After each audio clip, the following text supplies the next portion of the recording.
જૈવિક ક્રિયાઓ. પ્રસ્તાવના. આપણે સજીવ અને નિર્જીવમાંનો ભેદ કેવી રીતે કરીએ છીએ? જો આપણે કૂતરાને દોડતો જોઈએ છીએ કે ગાયને વાગોળતા અથવા કોઈ એક માણસને જોરથી બૂમ પાડતા જોઈએ છીએ તો આપણે સમજી જઈએ છીએ કે તે સજીવ છે. જો કૂતરો, ગાય કે માણસ સૂઈ રહ્યા હોય તો પણ આપણે એવું જ વિચારીશું કે તે સજીવ છે. પરંતુ આપણે તે કેવી રીતે જાણી શકીશું? આપણે તેઓને શ્વાસ લેતા જોઈએ છીએ અને તેના પરથી જાણી લઈએ છીએ કે તે સજીવ છે. વનસ્પતિઓને માટે આપણે કેવી રીતે જાણીશું કે તેઓ સજીવ છે? આપણામાંથી કેટલાક કહેશે કે તેઓ લીલા રંગની દેખાય છે, પરંતુ તે વનસ્પતિઓના વિષયમાં શું કહીએ છીએ કે જેઓના પર્ણો લીલા ન રહેતા અન્ય રંગના હોય છે? વનસ્પતિઓ સમયની સાથે વૃદ્ધિ કરે છે. આમ આપણે કહી શકીએ છીએ કે તેઓ સજીવ છે. બીજા શબ્દોમાં કહીએ તો આપણે સજીવના સામાન્ય પુરાવાઓ કે લક્ષણો વિશે કે તેઓના કાર્યો પર વિચાર કરીએ છીએ. તે વૃદ્ધિ સંબંધિત કે અન્ય કાર્યો હોઈ શકે છે. પરંતુ તે વનસ્પતિ પણ સજીવ છે કે જેમાં વૃદ્ધિ નરી આંખે જોઈ શકાતી નથી.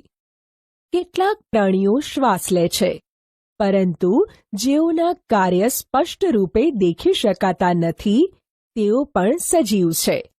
આમ દેખી શકાય તેવા કાર્ય જીવનની વ્યાખ્યા કરવામાં એક લક્ષણ તરીકે પર્યાપ્ત કહી શકાય નહીં. ખૂબ જ નાના પાયે થનારી ક્રિયાઓ નરી આંખે જોઈ શકાતી નથી. ઉદાહરણ તરીકે, અણુઓની ગતિઓ કે કાર્યો. શું આ અદૃશ્ય આણ્વીય ગતિ કે કાર્ય જીવન માટે જરૂરી છે? જો આપણે આ પ્રશ્ન કોઈ વ્યાવસાયિક જીવવિજ્ઞાનીને કરીએ તો તેમનો જવાબ હકારાત્મક હશે.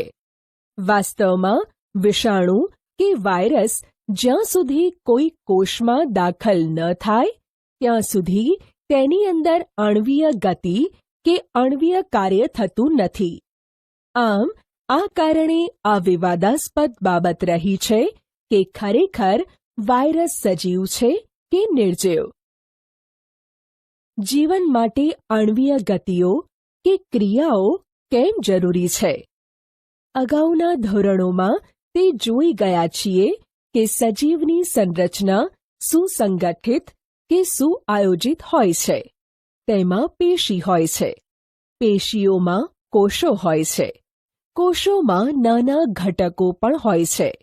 સજીવની અસંગઠિત કે સુવ્યવસ્થિત સંરચના સમયની સાથે સાથે પર્યાવરણની અસરને કારણે વિઘટિત થાય છે. જો આ વ્યવસ્થા તૂટે તો સજીવ વધારે સમય સુધી જીવિત રહી શકે નહીં. તેથી સજીવોના શરીરમાં સમારકામ તથા રક્ષણની જરૂરિયાત હોય છે. આ બધી સંરચનાઓ અણુઓથી બનેલી છે. આમ તેમણે અણુઓને સતત ગતિશીલ કે કાર્યરત રાખવા જોઈએ. સજીવોમાં જાળવણીની ક્રિયાઓ શું છે? આવો શોધીએ. સજીવોના રક્ષણનું કાર્ય નિરંતર થવું જોઈએ. આ કાર્ય ત્યારે પણ થાય છે જ્યાં કોઈ વિશિષ્ટ કાર્ય થતું નથી. જ્યારે આપણે સૂતા હોઈએ છીએ અથવા વર્ગખંડમાં બેઠા હોઈએ ત્યારે પણ આ રક્ષણનું કાર્ય થતું રહે છે. તેવી બધી જ ક્રિયાઓ કે જે સામૂહિક રૂપમાં જાળવણીનું કાર્ય કરે છે તેને જૈવિક ક્રિયાઓ કહેવાય છે. ઈજા અને તૂટવાની ક્રિયાને રોકવા માટે જાળવણીની ક્રિયાની આવશ્યકતા હોય છે, જેના માટે ઊર્જાની આવશ્યકતા હોય છે. આ ઊર્જા એક સજીવના શરીરમાં બહારથી આવે છે. જેથી ઊર્જાના સ્ત્રોતને બહારથી સજીવના શરીરમાં સ્થળાંતરણ કરાવવા માટે કોઈ ક્રિયા થવી જોઈએ. આ ઊર્જાના સ્ત્રોતને આપણે ખોરાક કે આહાર કહીએ છીએ તે શરીરની અંદર દાખલ કરવાની ક્રિયાને પોષણ કહીએ છીએ.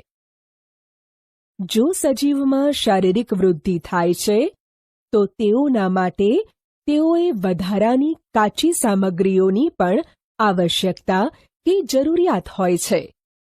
પૃથ્વી પર જીવન કાર્બન આધારિત અણુઓ પર નિર્ભર છે.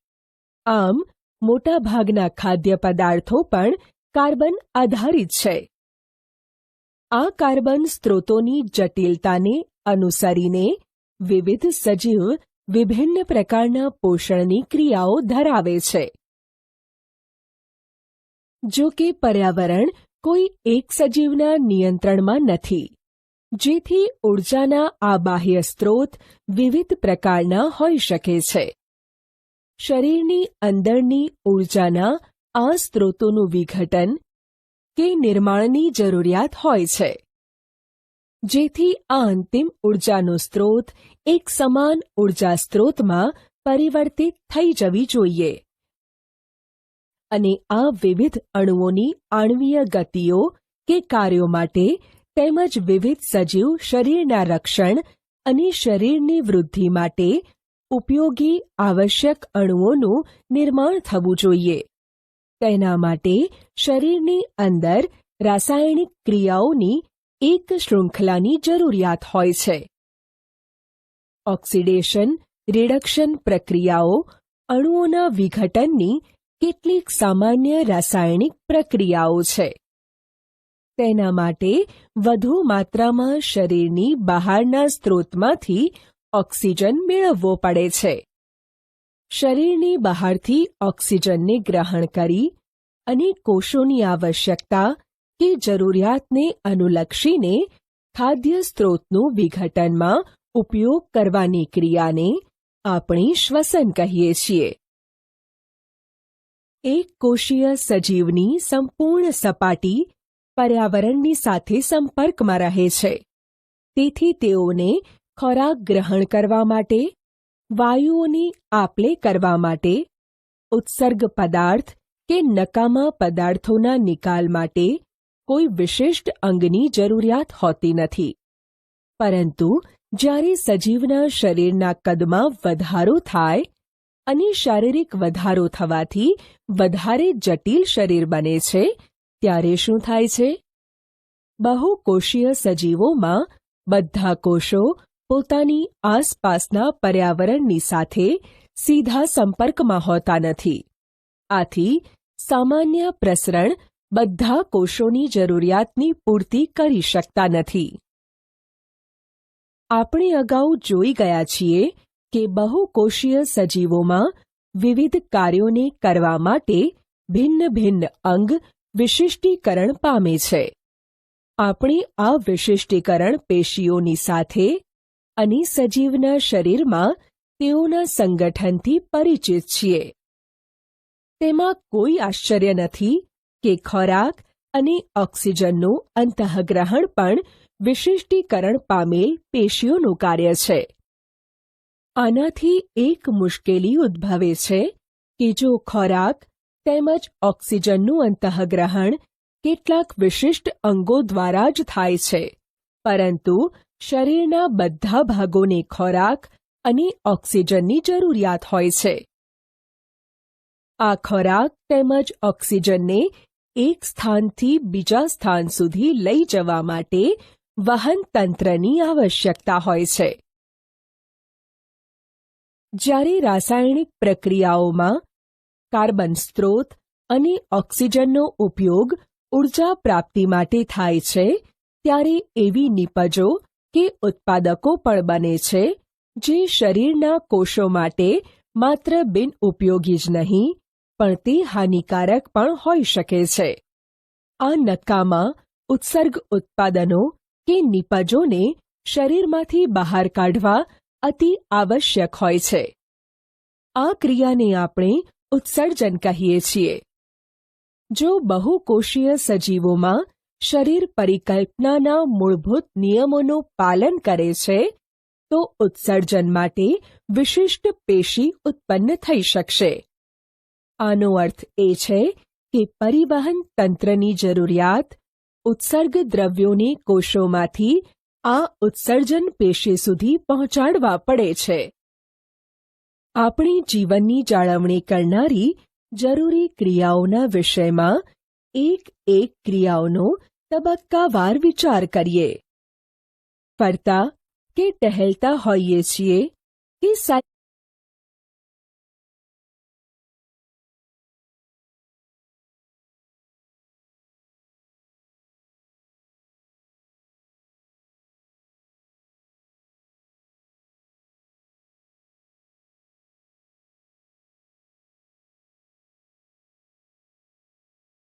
સાયકલની સવારી કરીએ છીએ ત્યારે આપણે ઉર્જાનો ઉપયોગ કરીએ છીએ. તે સ્થિતિમાં પણ જ્યારે આપણે કોઈ આભાસી ક્રિયા કે પ્રવૃત્તિ કરતા નથી ત્યારે આપણે શરીરમાં ક્રમાનુસારની પરિસ્થિતિને રક્ષણ કરવા માટે ઉર્જાની આવશ્યકતા હોય છે. વૃદ્ધિ, વિકાસ, પ્રોટીન સંશ્લેષણ વગેરેમાં આપણા શરીરને બહારથી પણ પદાર્થોની જરૂરિયાત હોય છે. આ ઉર્જાનો સ્ત્રોત અને પદાર્થ જે આપણે જમીએ છીએ તે ખોરાક કે આહાર છે. સજીવ પોતાનો ખોરાક કે આહાર કેવી રીતે પ્રાપ્ત કરે છે? બધા સજીવોમાં ઉર્જા અને પદાર્થોની સામાન્ય જરૂરિયાત સમાન હોય છે, પરંતુ તેઓની પ્રાપ્તિ ભિન્ન ભિન્ન રીતોથી થાય છે. કેટલાક સજીવો અકાર્બનિક સ્ત્રોતોમાંથી કાર્બન ડાયોક્સાઇડ અને પાણીના સ્વરૂપમાં સરળતમ પદાર્થો પ્રાપ્ત કરે છે. આ સજીવો સ્વયંપોષી છે, જેમાં બધી જ લીલી વનસ્પતિઓ અને કેટલાક જીવાણુઓનો સમાવેશ થાય છે. બીજા સજીવો જટિલ પદાર્થોનો ઉપયોગ કરે છે. આ જટિલ પદાર્થોને સરળ પદાર્થોમાં વિઘટન કે વિખંડન કરવા આવશ્યક હોય છે કે જેથી તે સજીવની જાળવણી અને વૃદ્ધિમાં કાર્યરત બની શકે છે. આમ વિષમપોષીઓની ઉત્તરજીવિતતા માટે પ્રત્યક્ષ કે પરોક્ષ રીતથી સ્વયંપોષી પર આધારિત કે આશ્રિત હોય છે. પ્રાણી અને ફૂગ આ પ્રકારની વિષમપોષી સજીવોમાં સમાયેલ છે. સ્વયંપોષી પોષણ.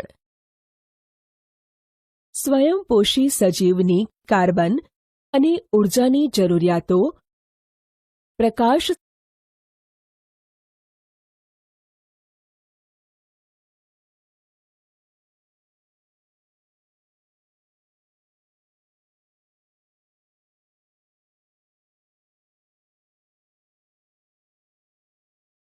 સંશ્લેષણ દ્વારા પૂરી થાય છે. આ તે ક્રિયા છે જેમાં સ્વયંપોષી બહારથી લીધેલા પદાર્થોને ઉર્જા સંચિત સ્વરૂપમાં પરિવર્તિત કરી નાખે છે. આ પદાર્થો કાર્બન ડાયોક્સાઇડ અને પાણીના સ્વરૂપમાં લેવાય છે, જે સૂર્યના પ્રકાશ અને ક્લોરોફિલની હાજરીમાં કાર્બોદિતમાં પરિવર્તિત કરી નાખે છે. કાર્બોદિત વનસ્પતિઓને ઉર્જા આપવાની ભૂમિકા ભજવે છે. આ પછીના વિભાગમાં આપણે અભ્યાસ કરીશું કે આ કેવી રીતે થાય છે, જેમાં કાર્બોદિત તરત જ કાર્યરત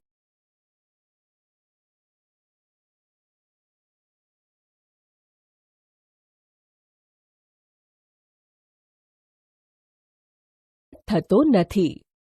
તેઓને સ્ટાર્ચ કણ કે મંડકણના સ્વરૂપમાં સંચય કરાય છે, જે આંતરિક ઉર્જાની જેમ કાર્ય કરશે અને વનસ્પતિઓ દ્વારા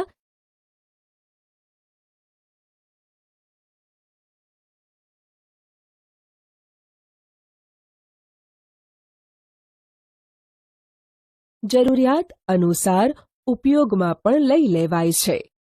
કંઈક આવા પ્રકારની સ્થિતિ આપણી અંદર એટલે કે આપણા શરીરની અંદર પણ જોઈ શકાય છે.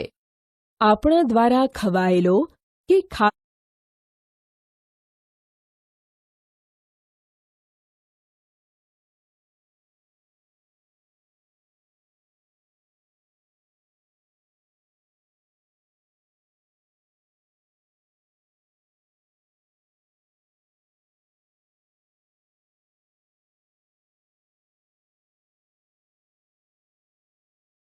માટે લેવાયેલા ખોરાકમાંથી ઉત્પન્ન ઉર્જાનો કેટલોક ભાગ શરીરમાં ગ્લાયકોજનના સ્વરૂપમાં સંચય પામતો હોય છે.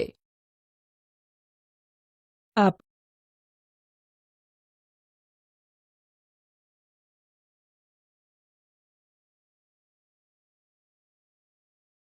હવે જોઈએ કે પ્રકાશ સંશ્લેષણની ક્રિયામાં વાસ્તવમાં શું થાય છે. આ ક્રિયા દરમિયાન નીચે આપેલ ઘટનાઓ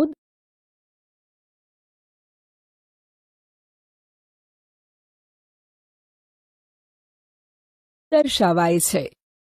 1. ક્લોરોફિલ દ્વારા પ્રકાશ ઉર્જાનું શોષણ કરવું.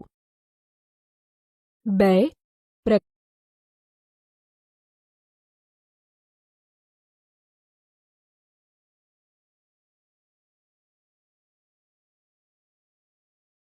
પ્રકાશ ઉર્જાને રાસાયણિક ઉર્જામાં રૂપાંતરિત કરવી અને પાણીના અણુઓનું હાઇડ્રોજન અને ઓક્સિજનમાં વિઘટન કરવું. 3. કાર્બન ડાયોક્સાઇડનું કાર્બોદિતોમાં રિડક્શન થવું. તે આવશ્યક નથી કે આ એક તબક્કા પછી તરત જ બીજા તબક્કાઓ થાય. ઉદાહરણ તરીકે રણ નિવાસી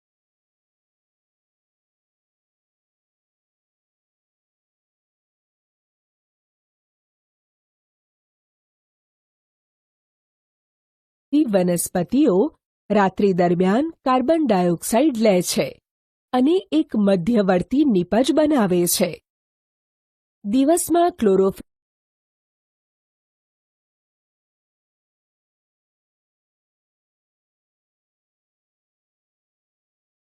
ઉર્જાનું શોષણ કરીને અંતિમ નિપજ બનાવે છે. આવો આપણે જોઈએ કે ઉપરોક્ત પ્રક્રિયાના પ્રત્યેક ઘટક પ્રકાશ સંશ્લેષણ માટે કઈ રીતે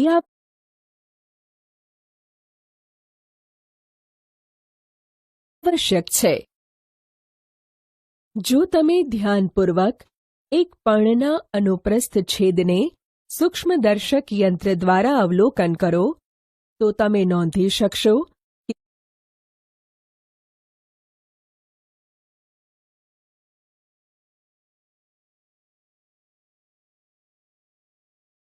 કે કેટલાક કોષોમાં લીલા રંગના બિંદુઓ જોવા મળે છે.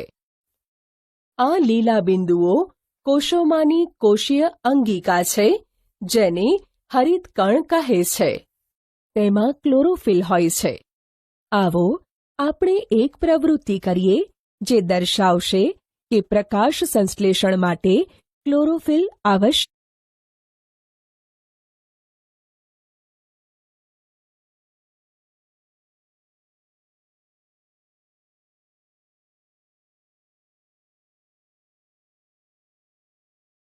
છે.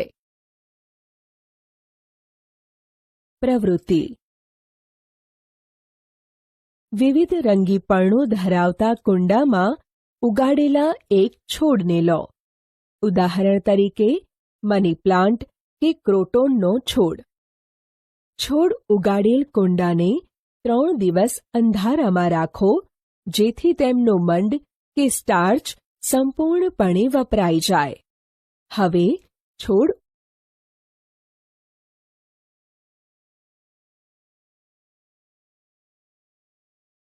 ઉગાડેલ કુંડાને લગભગ 6 કલાક માટે સૂર્યના પ્રકાશમાં રાખો.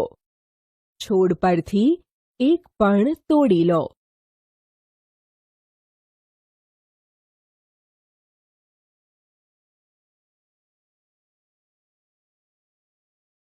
તેના લીલા ભાગને અંકિત કરો અને તેને એક કાગળ પર ટ્રેસ કરો. કેટલીક મિનિટો માટે આ પર્ણને ઉકળતા પાણીમાં નાખો. ત્યારબાદ તેને એટલે કે પર્ણને આલ્કોહોલથી ભરેલા બીકરમાં ડુબાડી દો. આ બીકરને સાવચેતીથી વોટર બાથમાં રાખીને ત્યાં સુધી ગરમ કરો જ્યાં સુધી આલ્કોહોલ ઉકળવા ન લાગે. પર્ણના રંગમાં શું થાય છે? દ્રાવણનો રંગ કેવો થાય છે? પર્ણના લીલા ભાગમાં રહેલ ક્લોરોફિલ દૂર થાય છે અને પર્ણ રંગવિહીન બનશે. દ્રાવણનો રંગ ક્લોરોફિલના લીધે લીલો બનશે. હવે કેટલીક મિનિટ માટે આ પર્ણને આયોડીનના મંદ દ્રાવણમાં નાખો. પર્ણને બહાર કાઢીને તેના પરના આયોડીનને ધોઈ નાખો. પર્ણના રંગનું અવલોકન કરો અને શરૂઆતમાં પર્ણને ટ્રેસ કર્યો હતો તેની સાથે તેની તુલના રંગને અનુલક્ષીને કરો. પર્ણના વિવિધ ભાગોમાં મંડ એટલે કે સ્ટાર્ચની હાજરીના માટે તમે શું નિર્ણય લેશો? પર્ણને આયોડીનના મંદ દ્રાવણમાં મૂકતા પર્ણનો સફેદ, પીળો કે લાલ ભાગ જે ક્લોરોફિલ વગરનો છે તે ભાગ ભૂરા રંગમાં ફેરવાતો નથી. પર્ણનો આ ભાગ સ્ટાર્ચની ગેરહાજરી દર્શાવે છે, જેના કારણે પર્ણ ઉપર નિશાની કર્યા સિવાયના ભાગો ભૂરા રંગમાં ફેરવાતા નથી. જ્યારે પર્ણનો વાસ્તવિક લીલો ભાગ કે જેની પર નિશાની કરેલ છે તે ક્લોરોફિલ ધરાવે છે, આ ભાગ ભૂરા રંગમાં ફેરવાય છે જે સ્ટાર્ચની હાજરી દર્શાવે છે. આ નિરીક્ષણ પરથી એવું કહી શકાય કે પ્રકાશ સંશ્લેષણની ક્રિયા માટે ક્લોરોફિલ જરૂરી છે. હવે આપણે અભ્યાસ કરીએ કે વનસ્પતિ કાર્બન ડાયોક્સાઇડ કેવી રીતે પ્રાપ્ત કરે છે. ધોરણ 9માં આપણે વાયુરંધ્ર કે પર્ણરંધ્ર અથવા રંધ્રની રચના કરી હતી, જે પર્ણની સપાટી પર સૂક્ષ્મ છિદ્ર સ્વરૂપે હોય છે.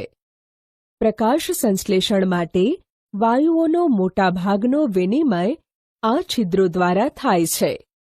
પરંતુ અહીંયા તે જાણવું પણ જરૂરી છે કે વાયુઓનો વિનિમય પ્રકાંડ, મૂળ અને પર્ણોની સપાટી દ્વારા પણ થાય છે.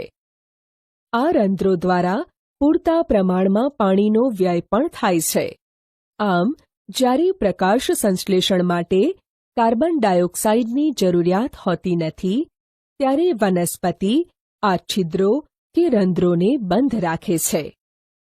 રંધ્રો કે છિદ્રોની ખુલવાની અને બંધ થવાની ક્રિયાનું કાર્ય રક્ષક કોષો દ્વારા થાય છે. રક્ષક કોષોમાં જ્યારે પાણી અંદર આવે છે ત્યારે તે ફૂલે છે અને રંધ્રના છિદ્રને ખોલે છે. તેવી જ રીતે રક્ષક કોષો સંકોચન પામે છે ત્યારે છિદ્ર બંધ થઈ જાય છે. કાર્બન ડાયોક્સાઇડ એ પ્રકાશ સંશ્લેષણની ક્રિયા માટે અગત્યનું ઘટક છે. તે જાણવા માટે આપણે એક પ્રવૃત્તિ કરીએ. પ્રવૃત્તિ: લગભગ 2 સમાન તંદુરસ્તી ધરાવતા છોડ ઉગાડેલા કુંડા લો. 3 દિવસ સુધી તેઓને અંધારા ઓરડામાં રાખો. હવે પ્રત્યેક છોડને અલગ અલગ કાચની પટ્ટી પર રાખો. એક છોડની પાસે વોચ ગ્લાસમાં પોટેશિયમ હાઇડ્રોક્સાઇડ KOH મૂકો. પોટેશિયમ હાઇડ્રોક્સાઇડનો ઉપયોગ કાર્બન ડાયોક્સાઇડના શોષણ માટે થાય છે. આકૃતિ અનુસાર બંને છોડને અલગ અલગ બેલ જારથી ઢાંકી દો. જારના તળિયાના ભાગને સીલ કરવા માટે કાચની પટ્ટી પર વેસલીન લગાવાય છે. તેના ઉપયોગથી વાયુ બેલજારમાં પ્રવેશતો અટકે છે. લગભગ 2 કલાક માટે બંને છોડને સૂર્યના પ્રકાશમાં રાખો. પ્રત્યેક છોડમાંથી એક પર્ણ તોડો અને આગળની પ્રવૃત્તિની જેમ તેમાં મંડ કે સ્ટાર્ચની હાજરીની ચકાસણી કરો. બંને પર્ણોને આલ્કોહોલથી ભરેલા બીકરમાં ડુબાડી દો. આ બીકરને સાવચેતીથી વોટર બાથમાં રાખીને ત્યાં સુધી ગરમ કરો જ્યાં સુધી આલ્કોહોલ ઉકળવા ન લાગે. પર્ણમાં રહેલ લીલા રંગનો ક્લોરોફિલ દૂર કરો. આમ પર્ણ રંગવિહીન બનશે. હવે દરેક પર્ણ ઉપર ડ્રોપરની મદદ વડે આયોડીનના ટીપાં નાખો અને સ્ટાર્ચની હાજરીનું નિરીક્ષણ કરો. શું બંને પર્ણોમાં સમાન પ્રમાણમાં સ્ટાર્ચની હાજરી દર્શાવાય છે? નિરીક્ષણ કરતા જણાય છે કે બેલ જાર એમાં રાખેલ છોડમાંથી તોડેલ પર્ણ ભૂરા રંગમાં ફેરવાતું નથી, જ્યારે બેલ જાર બીમાં રાખેલ છોડમાંથી તોડેલ પર્ણ ભૂરા રંગમાં ફેરવાય છે, જે સ્ટાર્ચની હાજરી દર્શાવે છે.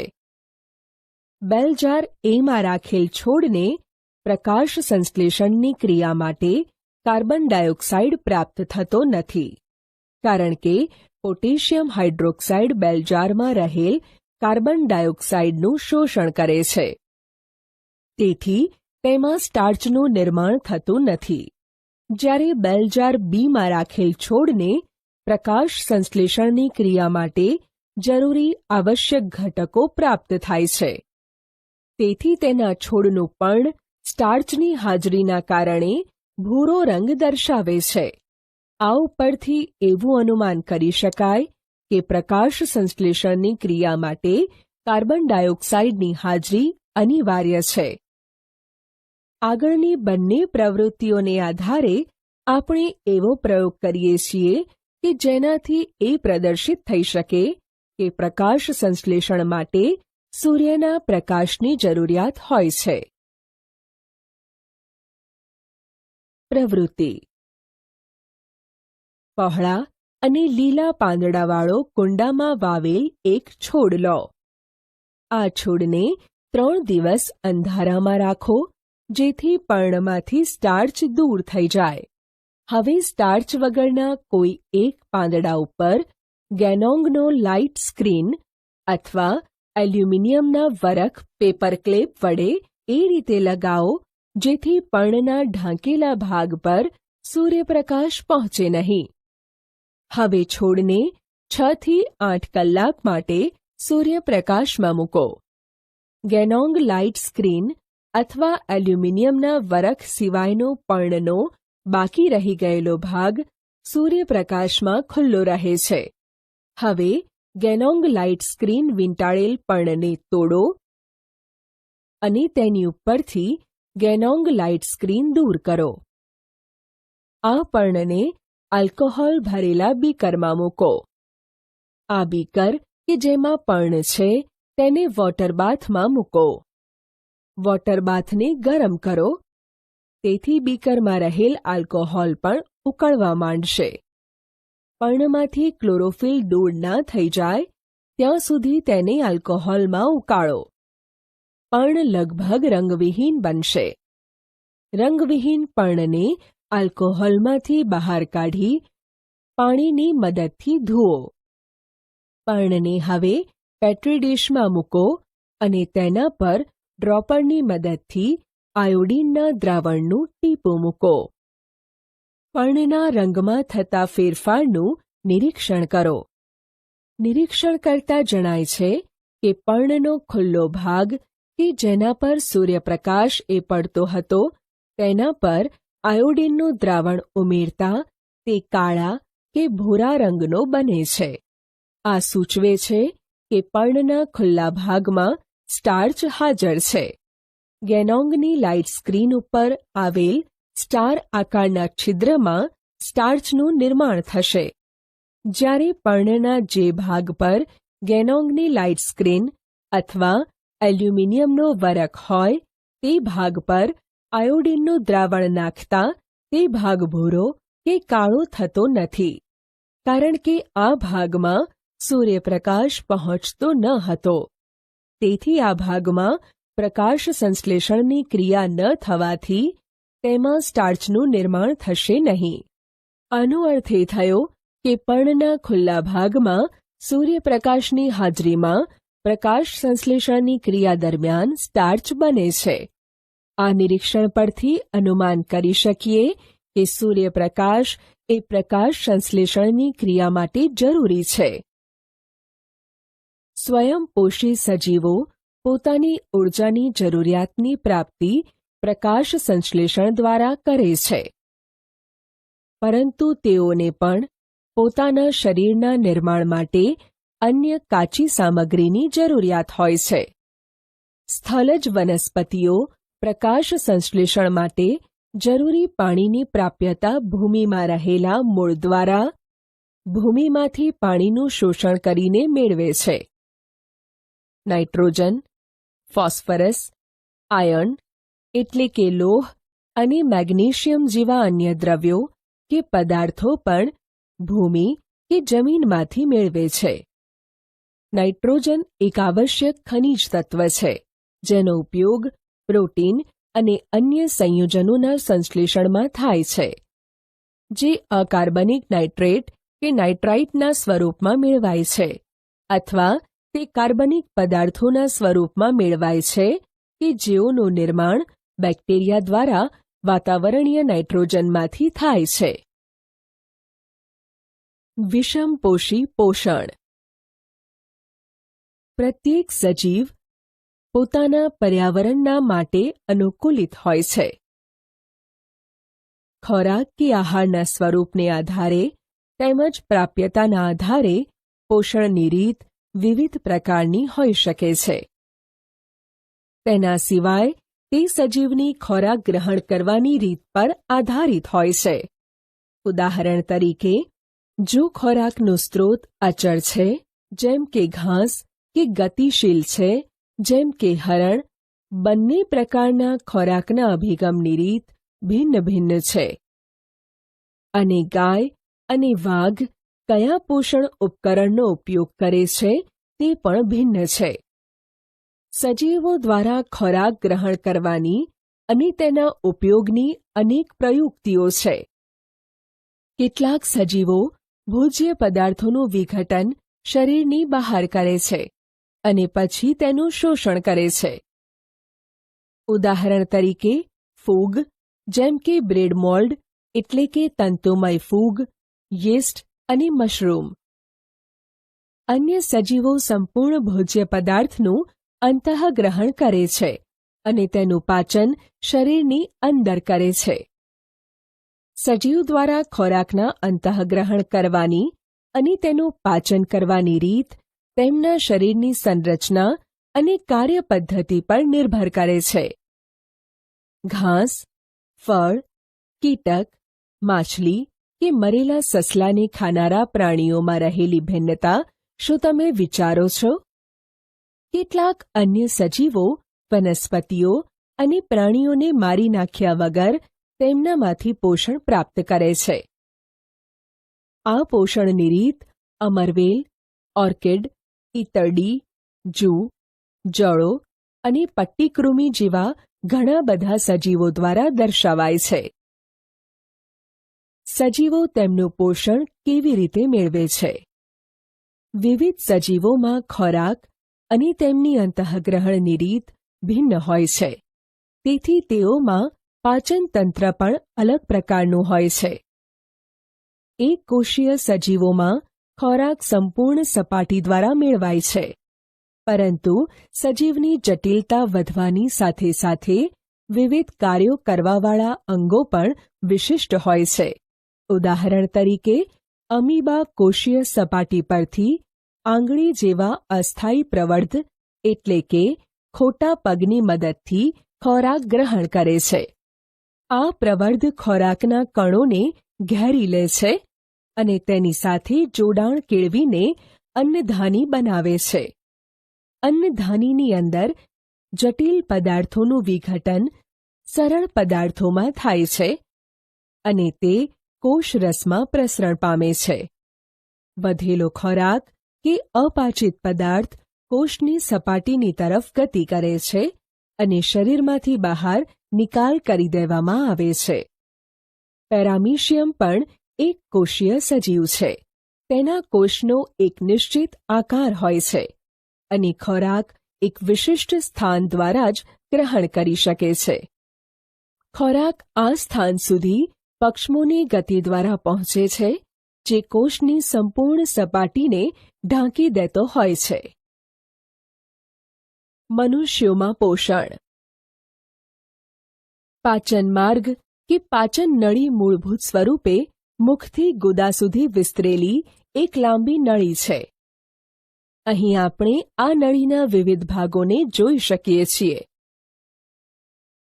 જે ખોરાક આપણા શરીરમાં એકવાર પ્રવેશ પામે છે તેનું શું થાય છે? આપણે અહીંયા આ ક્રિયાની ચર્ચા કરીશું. પ્રવૃત્તિ.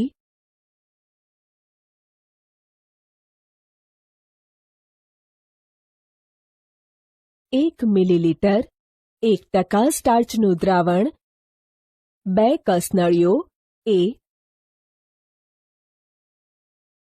અને બીમાં લો.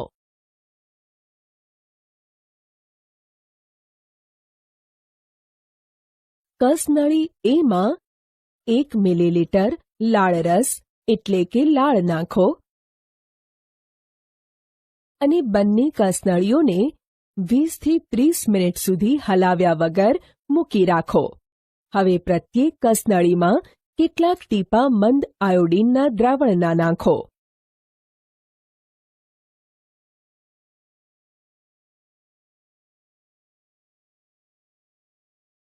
કઈ કસનળીમાં તમને રંગમાં પરિવર્તન દેખાય છે? બંને કસનળીઓમાં સ્ટાર્ચની હાજરી કે ગેરહાજરીના વિશે તમે શું નિર્દેશિત કરી શકશો? આ લાળ રસ એટલે કે લાળની સ્ટાર્ચ પર થતી પ્રક્રિયાના વિશે શું દર્શાવે છે?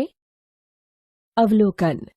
બંને કસનળીમાં આયોડીનના ટીપા ઉમેરતા તેમાં રહેલા દ્રાવણના રંગમાં પરિવર્તન થશે. કસનળી બીમાં ભૂરાશ પડતો કાળો રંગ જોવા મળે છે, જ્યારે કસનળી એમાં શરૂઆતમાં આછો ભૂરો રંગ જોવા મળશે અને ધીમે ધીમે દ્રાવણ રંગવિહીન બનશે. આયોડીનની સ્ટાર્ચ સાથે પ્રક્રિયા થતાં તે ભૂરાશ પડતો કાળો રંગ આપે છે. તેથી કસનળી બીમાંના દ્રાવણનો રંગ ભૂરાશ પડતો કાળો થશે. લાળ એ સ્ટાર્ચના જટિલ અણુનું શર્કરામાં ખંડિત કરી રૂપાંતરણ કરે છે. સ્ટાર્ચનું પાચન થઈ ગયું હોવાથી આયોડીનનો રંગ ધીમે ધીમે ઓછો થઈ જાય છે. એટલે કસનળી એમાં સ્ટાર્ચ સાથે લાળ હાજર હોવાથી તે સ્ટાર્ચનું પાચન કરી નાખે છે, તેથી તે રંગનું પરિવર્તન દર્શાવે છે. આપણે વિવિધ પ્રકારના ખોરાક ખાઈએ છીએ. તેઓને આ પાચન માર્ગમાંથી પસાર થવાનું હોય છે. પ્રાકૃતિક કે નૈસર્ગિક રીતે ખોરાકે એક ક્રિયામાંથી પસાર થવાનું છે, જેથી તેઓનું નાના નાના કણોમાં રૂપાંતર થાય છે. તેઓને આપણે દાંતો વડે ચાવીને નાના ટુકડાઓમાં રૂપાંતરિત કરીએ છીએ. પાચન માર્ગનું અસ્તર ખૂબ જ નાજુક હોય છે, જેથી ખોરાકને ભીનો કરવામાં આવે છે, જેથી તેમનો માર્ગ સરળ બને. જ્યારે આપણે આપણી પોતાની પસંદગીનો કોઈ પદાર્થ ખાઈએ છીએ, ત્યારે આપણા મોઢામાં કે મુખમાંથી પાણી આવે છે. આ ખરેખર પાણી નથી. આ લાળ ગ્રંથિમાંથી નીકળતો સ્ત્રવતો એક રસ છે, જેને લાળ રસ કે લાળ કહે છે. જે ખોરાકને આપણે ખાઈએ છીએ તેનો બીજો તબક્કો તેની જટિલ રચના છે. જો તેનું શોષણ પાચન માર્ગ દ્વારા કરવું હોય તો તેનો નાના અણુઓમાં વિઘટિત કે ખંડિત કરવા જોઈએ. આ કાર્ય જૈવિક ઉદ્દીપકો ઉત્સેચકો દ્વારા થાય છે, જેને આપણે ઉત્સેચક કહીએ છીએ. લાળ રસમાં પણ એક ઉત્સેચક હોય છે, જેને લાળરસીય એમાયલેઝ કહે છે. તે સ્ટાર્ચના જટિલ અણુનું શર્કરામાં ખંડિત કરી રૂપાંતરણ કરે છે. ખોરાકને ચાવવા દરમિયાન માંસલ જીભ ખોરાકને લાળરસની સાથે સંપૂર્ણ રીતે ભેળવી દે છે. પાચન માર્ગના દરેક ભાગમાં ખોરાકની નિયમિત રીતે ગતિ થાય તે જરૂરી છે. પાચન માર્ગનું અસ્તર સ્નાયુઓ ધરાવે છે, જેના તાલબદ્ધ સંકોચનથી ખોરાક આગળ વધે છે. આ ક્રમાનુસાર સંકોચન ગતિ સંપૂર્ણ પાચન માર્ગના અસ્તરમાં સર્જાય છે. મુખથી જઠર સુધી ખોરાક અન્નળી દ્વારા લઈ જવામાં આવે છે. જઠર એક મોટું અંગ છે જે ખોરાકના આવતાની સાથે વિસ્તરણ પામે છે. જઠરના સ્નાયુમય દિવાલ ખોરાકને અન્ય પાચક રસોની સાથે મિક્સ કરવામાં મદદરૂપ થાય છે. પાચનનું કાર્ય જઠરની દિવાલમાં આવેલી જઠર ગ્રંથિઓ દ્વારા દર્શાવાય છે. તે હાઇડ્રોક્લોરિક એસિડ HCl, એક પ્રોટીન પાચન ઉત્સેચક પેપ્સિન અને શ્લેષ્મનો સ્ત્રાવ કરે છે. હાઇડ્રોક્લોરિક એસિડ એસિડિક માધ્યમ તૈયાર કરે છે, જે પેપ્સિન ઉત્સેચકની પ્રક્રિયામાં મદદરૂપ થાય છે. તમારા વિચાર પ્રમાણે ગણીએ તો એસિડ બીજું કયું કાર્ય કરે છે? મંદ હાઇડ્રોક્લોરિક એસિડ ખોરાક સાથે જઠરમાં દાખલ થયેલા બેક્ટેરિયાનો નાશ કરે છે અને જઠરમાં એસિડિક માધ્યમ સર્જી નિષ્ક્રિય પેપ્સિનોજન ઉત્સેચકને સક્રિય પેપ્સિનમાં ફેરવે છે. સામાન્ય પરિસ્થિતિઓમાં શ્લેષ્મ જઠરના આંતરિક અસ્તરને એસિડ HClની સામે રક્ષણ આપે છે. આપણે ઘણા બધા પ્રૌઢોને એસિડિટી કે અમ્લતાની ફરિયાદ કરતા સાંભળ્યા છે. તેનો સંબંધ જઠરમાંથી સ્ત્રાવ પામતા મંદ HCl એટલે કે હાઇડ્રોક્લોરિક એસિડ સાથે છે. જ્યારે આપણને ભૂખ લાગે ત્યારે એસિડનો સ્ત્રાવ થાય છે અને ખોરાક ખાઈને ભૂખનું શમન કરીએ છીએ. તેમ છતાં જો આપણે તે સમયે ખોરાક ન ખાઈએ તો જઠરમાં એસિડનો ભરાવો થાય છે. આ એસિડની હાજરીને લીધે આપણને જઠરમાં બળતરા અનુભવાય છે, જેને આપણે એસિડિટી કહીએ છીએ. જઠરમાંથી ખોરાક હવે નાના આંતરડામાં પ્રવેશે છે. તે મુદ્રિકા સ્નાયુપેશી ની જઠર વાલ્વ દ્વારા નિયંત્રિત થાય છે. નાનું આંતરડું પાચન માર્ગનો સૌથી લાંબામાં લાંબો ભાગ કે અંગ છે. તે ખૂબ જ ગૂંચળાદાર હોવાને કારણે તે ઓછી જગ્યામાં વ્યવસ્થિત રીતે ગોઠવાયેલ હોય છે. વિવિધ પ્રાણીઓમાં નાના આંતરડાની લંબાઈ તેમના ખોરાકના પ્રકારને આધારે ભિન્ન ભિન્ન હોય છે. ઘાસ ખાનારા શાકાહારી પ્રાણીઓને સેલ્યુલોઝનું પાચન કરવા માટે લાંબા નાના આંતરડાની જરૂરિયાત હોય છે.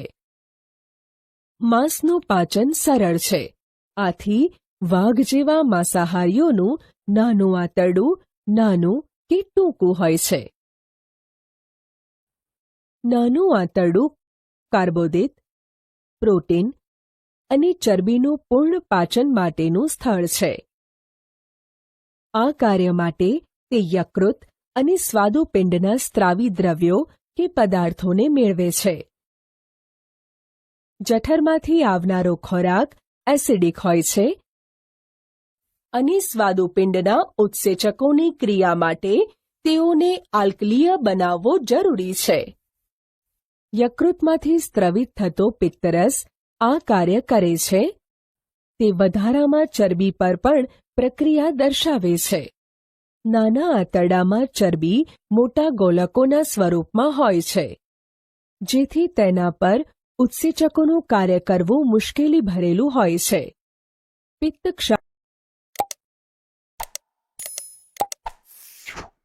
પાચિત ખોરાકનું આંત્રમાર્ગની દિવાલ અભિશોષણ કરી લે છે. નાના આંતરડાના અસ્તરમાં આંગળી જેવા પ્રવર્ધો હોય છે, જેને રસાંકુરો કહે છે. તે અભિશોષણ માટે સપાટી વિસ્તાર વધારી શકે છે. રસાંકુરોમાં રુધિર વાહિનીઓ વધુ માત્રામાં હોય છે. જે ખોરાકનું અભિશોષણ કરીને શરીરના પ્રત્યેક કોષો સુધી ખોરાકને એટલે કે પાચિત પદાર્થોને પહોંચાડે છે. અહીં પાચિત ખોરાકનો ઉપયોગ ઊર્જા પ્રાપ્ત કરવા માટે, નવી પેશીઓના નિર્માણ માટે અને જૂની પેશીઓના સમારકામમાં થાય છે. પચ્યા વગરનો કે અપાચિત ખોરાક મોટા આંતરડામાં મોકલવામાં આવે છે, જ્યાં વધુ માત્રામાં આવેલા રસાંકુરો અપાચિત ખોરાક એટલે કે અભિશોષણ ન પામેલ ખોરાકમાંથી પાણીનું શોષણ કરે છે.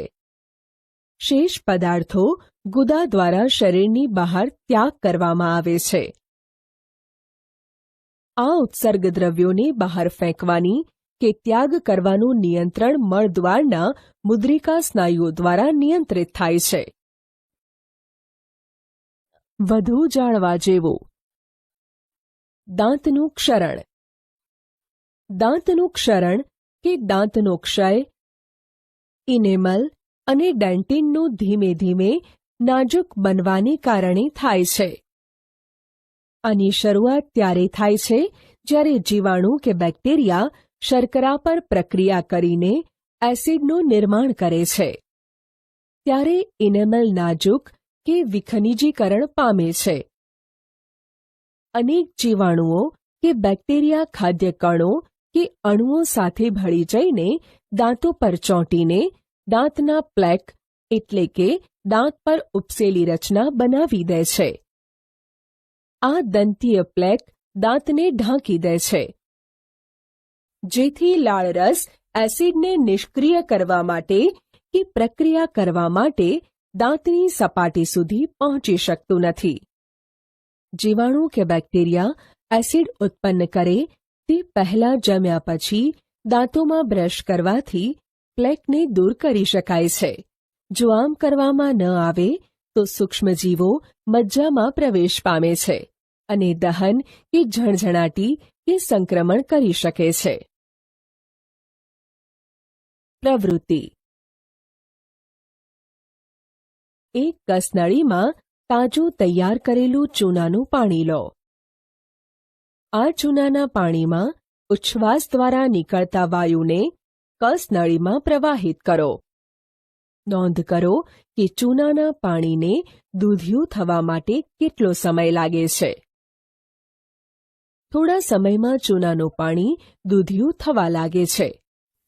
બીજી કસનળીમાં ચૂનાનું પાણી તાજું લઈને એક સિરિંજ કે પિચકારી દ્વારા વાયુ પ્રવાહિત કરો.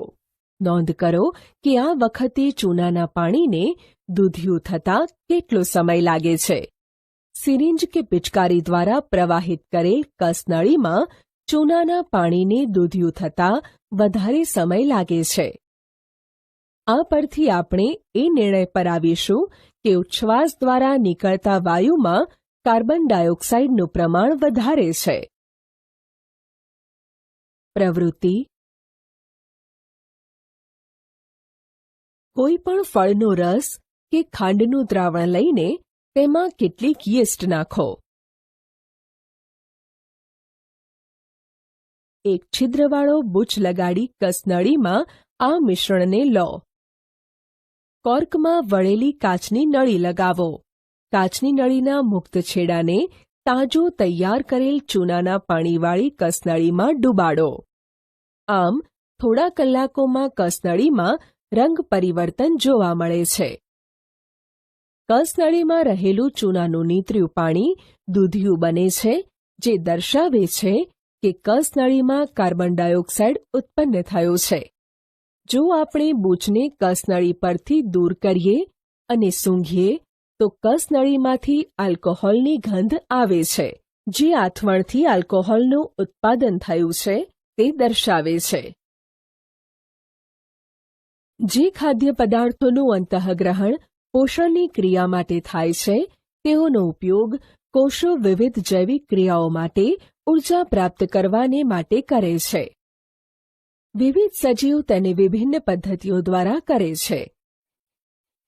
કેટલાક સજીવ ઓક્સિજનનો ઉપયોગ ગ્લુકોઝને સંપૂર્ણ કાર્બન ડાયોક્સાઇડ અને પાણીમાં વિઘટન કે વિખંડિત કરવા માટે કરે છે, જ્યારે કેટલાક અન્ય સજીવો બીજા પરિપથ એટલે કે પદ્ધતિમાં ઉપયોગ કરે છે, જેમાં ઓક્સિજન પ્રાપ્ત થતો નથી કે તે કાર્યરત હોતો નથી.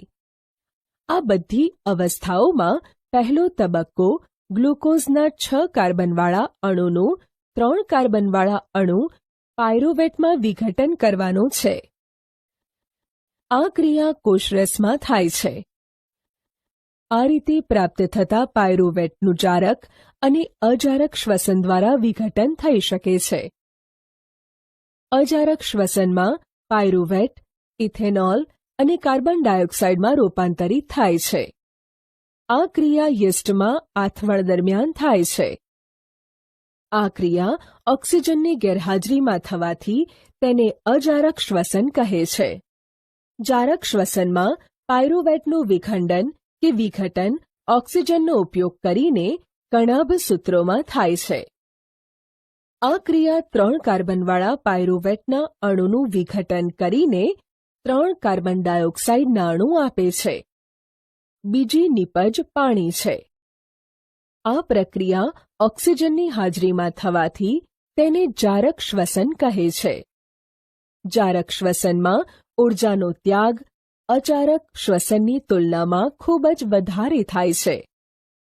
કેટલીકવાર જ્યારે આપણી સ્નાયુપેશી એટલે કે માંસપેશીના કોષોમાં ઓક્સિજનનો અભાવ કે ઓછું પ્રમાણ હોય ત્યારે પાયરુવેટનું વિઘટન બીજા પરિપથ પર થાય છે. અહીંયા પાયરુવેટ 3 કાર્બનવાળા અણુ લેક્ટિક એસિડમાં રૂપાંતરિત થાય છે. અચાનક કોઈ પ્રક્રિયા થવાથી આપણી સ્નાયુપેશીમાં લેક્ટિક એસિડનું નિર્માણ થવાને લીધે સ્નાયુઓ જકડાઈ જાય છે. કોષીય શ્વસન દ્વારા મુક્ત થતી ઊર્જા તરત જ એટીપી નામના અણુના સ્વરૂપમાં સંશ્લેષણ પામે છે, જે કોષને અન્ય પ્રક્રિયાઓ માટે બળતણના રૂપે પ્રાપ્ત થાય છે.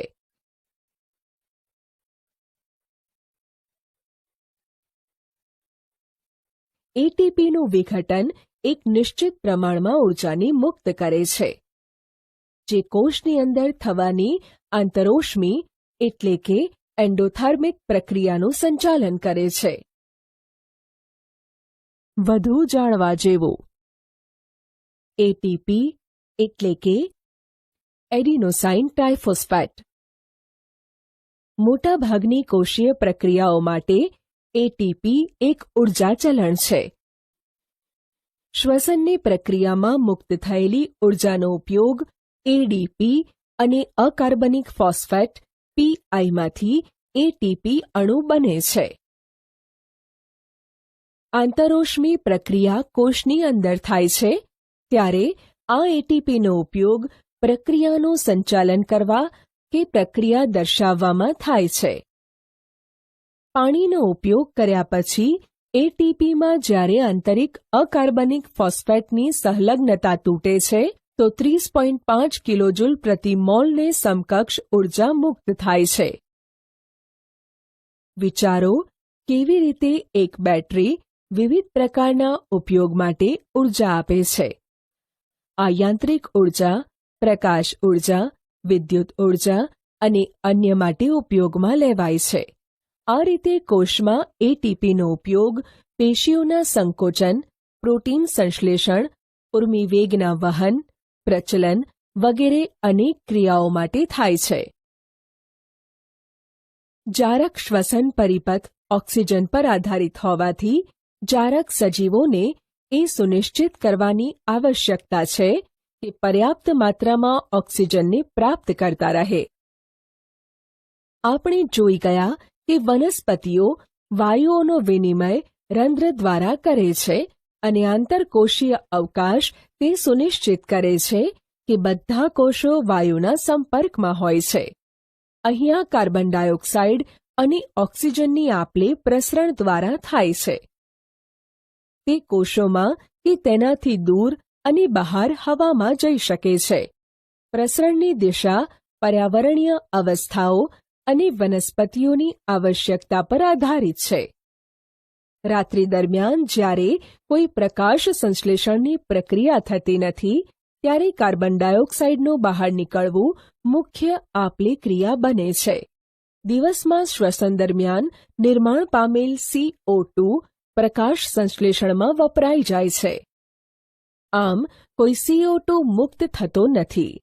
આ સમયે ઓક્સિજનનું મુક્ત થવું તે મુખ્ય ઘટના બને છે.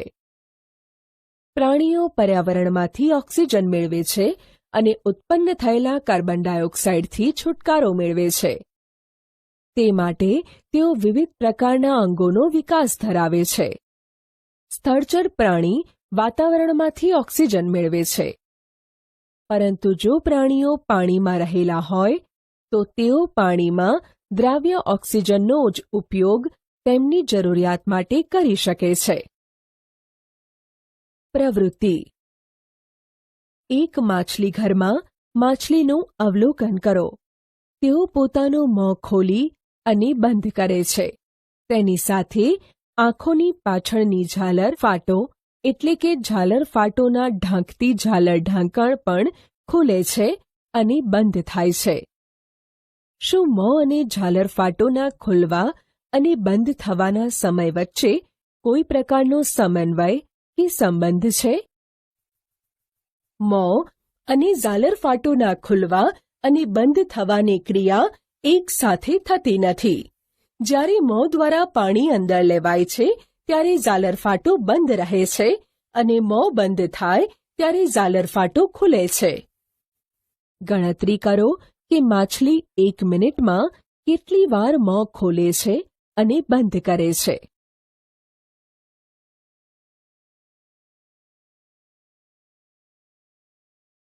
તેની તુલના તમે તમારા શ્વાસને 1 મિનિટમાં અંદર અને બહાર કરવા સાથે કરો. 1 મિનિટમાં માછલી જેટલી વાર તેનું મોં ખોલે છે અને બંધ કરે છે તેની સંખ્યા આપણે શ્વાસ અંદર લઈએ અને બહાર કાઢીએ તેની સંખ્યા કરતાં વધારે છે. એક પુખ્ત મનુષ્યનો સરેરાશ શ્વસન દર 15 થી 18 પ્રતિ મિનિટ છે. પાણીમાં દ્રાવ્ય ઓક્સિજનનું પ્રમાણ હવામાં ઓક્સિજનના પ્રમાણ કરતાં ખૂબ જ ઓછું હોય છે, જેથી જળચર પ્રાણીઓનો શ્વાસ દર સ્થળચર પ્રાણીઓની તુલનામાં ઝડપી હોય છે. માછલી પોતાના મોં દ્વારા પાણી મેળવે છે અને બળપૂર્વક ઝાલર સુધી પહોંચાડે છે, જ્યાં દ્રાવ્ય ઓક્સિજન રુધિર દ્વારા મેળવી લે છે. સ્થળચર પ્રાણી શ્વસન માટે વાતાવરણમાંના ઓક્સિજનનો ઉપયોગ કરે છે. વિવિધ સજીવોમાં આ ઓક્સિજન ભિન્ન ભિન્ન અંગો દ્વારા શોષણ પામે છે. આ બધા અંગોમાં એક રચના હોય છે કે જે તેના સપાટી ક્ષેત્રફળનો વધારો કરે છે, જે વધુ ઓક્સિજનયુક્ત વાતાવરણના સંપર્કમાં રહે છે. ઓક્સિજન તેમજ કાર્બન ડાયોક્સાઇડના વિનિમય આ સપાટીની આસપાસ થાય છે, જેથી આ સપાટી ખૂબ જ પાતળી અને નાજુક હોય છે. આ સપાટીનું રક્ષણ કરવાના હેતુથી તે શરીરની અંદર ગોઠવાયેલી હોય છે. આમ આ ક્ષેત્રમાં હવાને આવવા માટે કોઈ રસ્તો હોવો જોઈએ. આ સિવાય જ્યાં ઓક્સિજન શોષણ પામે છે તે ક્ષેત્ર કે વિસ્તારમાં હવા અંદર અને બહાર થવા માટે એક ક્રિયાવિધિ થાય છે. મનુષ્યમાં હવા શરીરની અંદર નસકોરા દ્વારા આવે છે. નસકોરા દ્વારા આવનારી હવા તેના માર્ગમાં આવેલા નાના રોમ જેવા વાળ દ્વારા ગળાય છે, જેથી શરીરમાં આવનારી હવામાં આવેલી ધૂળ અને બીજી અશુદ્ધિઓ રહિત હવા બને છે. આ માર્ગમાં શ્લેષ્મનું સ્તર પણ હોય છે, જે આ પ્રક્રિયામાં મદદરૂપ થાય છે. અહીંયાથી હવા ગળા કે ગ્રીવા દ્વારા ફેફસામાં વહન પામે છે. ગ્રીવા કે કંઠનળીના પ્રદેશમાં કાસ્થીની વલયમય રચના હાજર હોય છે.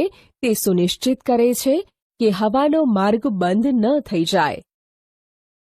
ફેફસાની અંદર આ માર્ગ નાની નાની નલિકાઓમાં વિભાજન થાય છે અને જે અંતમાં કે છેવટે ફુગ્ગા જેવી રચનામાં પરિણામે છે, જેને વાયુકોષ્ઠો કહે છે. વાયુકોષ્ઠો એક સપાટી પૂરી પાડે છે કે જેના દ્વારા વાત વિનિમય થઈ શકે છે. વાયુકોષ્ઠોની દિવાલ પર રુધિર કેશિકાઓની વિસ્તૃત જાળીરૂપ રચના હોય છે. આપણે શરૂઆતના વર્ષોમાં જોઈ ગયા છીએ કે જ્યારે શ્વાસ અંદર લઈએ છીએ ત્યારે આપણી પાંસળીઓ ઉપસી આવે છે અને આપણો ઉરોદર પટલ ચપટો એટલે કે ફ્લેટ બની જાય છે. તેના પરિણામ સ્વરૂપે ઓરસીય ગુહા કે વક્ષ ગુહા મોટી બને છે. આ કારણથી હવા ફેફસામાં દાખલ થાય છે અને વિસ્તરણ પામેલા વાયુકોષ્ઠોને હવાથી ભરી દે છે. રુધિર શરીરમાંથી કાર્બન ડાયોક્સાઇડને વાયુકોષ્ઠોમાં મુક્ત કરવા માટે લાવે છે. વાયુકોષ્ઠ રુધિર કેશિકાઓના રુધિર વાયુકોષ્ઠની હવામાંની ઓક્સિજન લઈને શરીરના બધા જ કોષો સુધી પહોંચાડે છે. શ્વાસચક્રના સમયે જ્યારે વાયુ અંદર અને બહાર આવાગમન પામે છે ત્યારે ફેફસા હંમેશા થોડા પ્રમાણમાં હવા ધરાવે છે, જેથી ઓક્સિજનના શોષણ અને કાર્બન ડાયોક્સાઇડને વાતાવરણમાં મુક્ત કરવા માટેનો પર્યાપ્ત સમય મળી રહે છે. જેમ જેમ પ્રાણીઓના કદમાં વધારો થાય છે તેમ તેમ એકલું પ્રસરણ દાબ બધા અંગોમાં ઓક્સિજન પહોંચાડવા માટે અપર્યાપ્ત છે. તેમની કાર્યક્ષમતા ઘટતી જાય છે. ફેફસાની હવામાંથી શ્વસનરંજક દ્રવ્યકણ ઓક્સિજન લઈને તે પેશીઓ સુધી પહોંચાડે છે, જેમાં ઓક્સિજનની ઉણપ હોય છે. માનવમાં શ્વસનરંજક દ્રવ્યકણ હિમોગ્લોબિન છે, જે ઓક્સિજન માટે ઊંચી બંધન ઊર્જા કે બંધુતા ધરાવે છે. આ રંજક દ્રવ્યકણ લાલ રંગની રુધિર કણિકાઓમાં આવેલા હોય છે. કાર્બન ડાયોક્સાઇડ પાણીમાં વધારે દ્રાવ્ય છે અને તેથી તેનું પરિવહન આપણા રુધિરમાં દ્રાવ્ય અવસ્થામાં થાય છે. શું તમે જાણો છો? જો વાયુકોષ્ઠની સપાટીને ફેલાવીને વિસ્તૃત કે વિસ્તરણ કરવામાં આવે તો તે લગભગ 80 મીટર સ્ક્વેર વિસ્તારને ઢાંકે છે. શું તમે અનુમાન કરી શકો છો કે તમારા પોતાના શરીરનું ક્ષેત્રફળ કેટલું હશે? વિચાર કરો કે વિનિમય માટે સપાટીનું વિસ્તરણ પામવાથી વાત વિનિમય કેટલી કાર્યક્ષમ રીતે થાય છે. જો આપણા શરીરમાં પ્રસરણ દ્વારા ઓક્સિજન વહન પામતો હોય તો આપણા ફેફસામાંથી ઓક્સિજનના એક અણુને પગના અંગૂઠા સુધી પહોંચવામાં આશરે 3 વર્ષ જેટલો સમય લાગી શકે છે. શું તમને એ બાબતની ખુશી નથી કે આપણી પાસે હિમોગ્લોબિન છે? વધુ જાણવા જેવું. તમાકુનો સીધો કે સિગાર, સિગારેટ, બીડી, હુક્કા, ગુટખા વગેરેના સ્વરૂપમાં તમાકુના કોઈપણ ઉત્પાદન એટલે કે બનાવટનો ઉપયોગ હાનિકારક છે. તમાકુનો ઉપયોગ મોટા ભાગે જીભ, ફેફસા, હૃદય તથા યકૃતને અસર કરે છે. ધૂમ્રપાન સિવાયની તમાકુ પણ હૃદય હુમલા એટલે કે હૃદયઘાત, ફેફસાને લાગતા રોગો તથા ઘણા સ્વરૂપોના કેન્સર માટેનું મુખ્ય જોખમી પરિબળ છે. ગુટખાના સ્વરૂપમાં તમાકુ ચાવવાના લીધે ભારતમાં મુખના કેન્સરની ઘટનાઓ વધવા લાગી છે.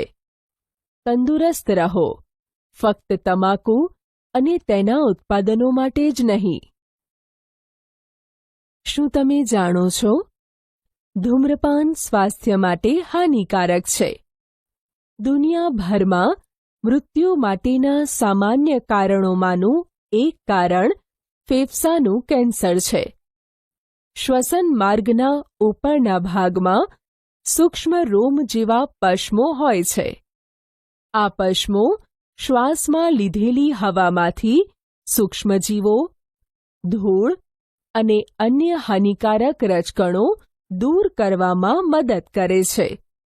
ધૂમ્રપાન આ રોમનો નાશ કરે છે, જેથી ધૂળ, ધુમાડો અને અન્ય નુકસાનકારક રસાયણો ફેફસામાં દાખલ થાય છે અને સંક્રમણ, કફ તથા ફેફસાના કેન્સરને પણ પ્રેરે છે.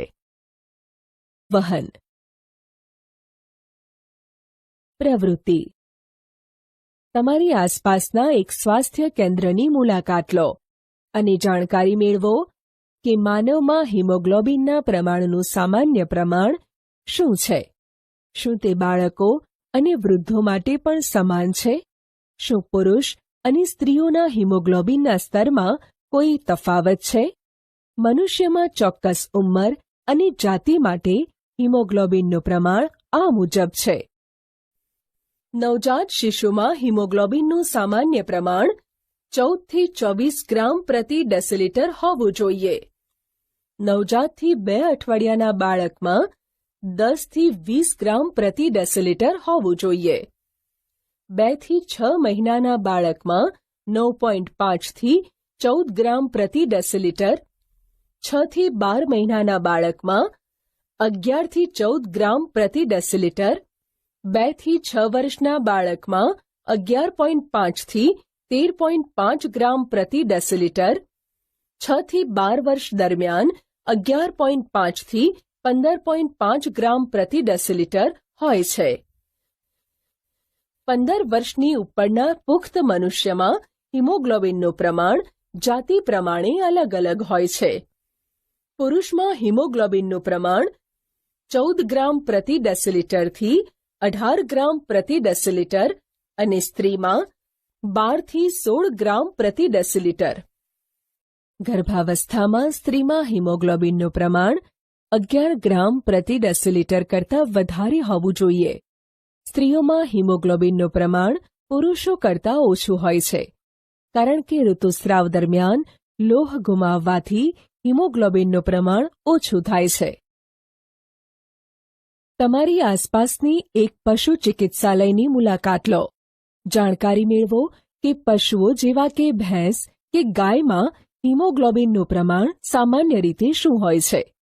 ગાયમાં હિમોગ્લોબિનનું સરેરાશ પ્રમાણ 10.9 ગ્રામ પ્રતિ ડેસિલિટર હોય છે, જ્યારે બળદમાં તેનું પ્રમાણ 12.8 ગ્રામ પ્રતિ ડેસિલિટર હોય છે. ભેંસમાં હિમોગ્લોબિનનું પ્રમાણ સામાન્ય રીતે 11.5 થી 14.5 ગ્રામ પ્રતિ ડેસિલિટર હોય છે.